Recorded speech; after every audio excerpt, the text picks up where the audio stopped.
Ici Friendly Radio, en direct, je vous écoute.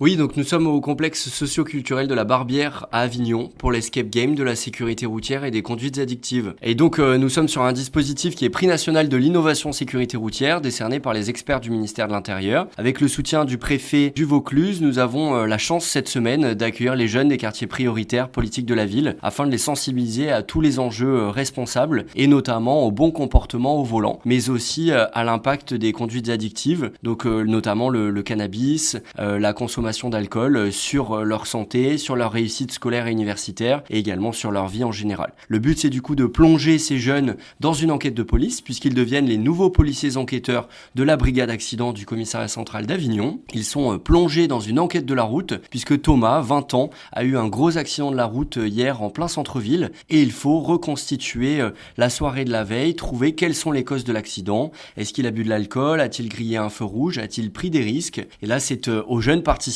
du coup de le découvrir. Donc ils sont en immersion complète dans un dispositif totalement inédit, innovant, qui révolutionne les façons de faire la prévention et avec le soutien de l'État, nous mettons du coup le paquet sur cette jeunesse qui doit apprendre les bons comportements responsables et citoyens de façon ensuite à avoir une attitude responsable entre amis, en famille.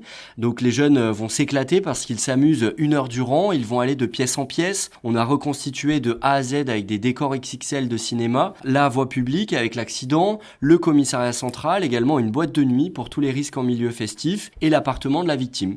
Donc les participants vont cheminer dans ces 4 salles pour découvrir des énigmes, décrypter des indices et reconstituer l'histoire. L'objectif c'est de passer par un jeu pédagogique, ludique, interactif qui a été construit par une centaine de policiers, de pompiers, de gendarmes, de professionnels de la route et de jeunes engagés pour de grandes causes nationales, tout en passant les messages responsables sans leur faire la morale, en rendant les jeunes acteurs de leur comportement, acteurs de leur citoyenneté. Et ça concerne à peu près combien de jeunes? Il y a combien de temps que vous avez créé l'association? Alors l'association a 10 ans d'existence, elle a sensibilisé l'année dernière 70 000 jeunes à l'échelle de notre région, ce qui est énorme. Avec le prix national de l'innovation du ministère, nous déployons maintenant dans la France entière. Mais c'est vrai que notre région a ses particularités et nous y sommes très attachés. Et nous avons du coup là cette semaine la chance d'être 3 jours dans le Vaucluse. Donc au total, on peut sur 3 jours accueillir, avec le protocole sanitaire mis en place pour le Covid, actuellement 140 personnes par jour,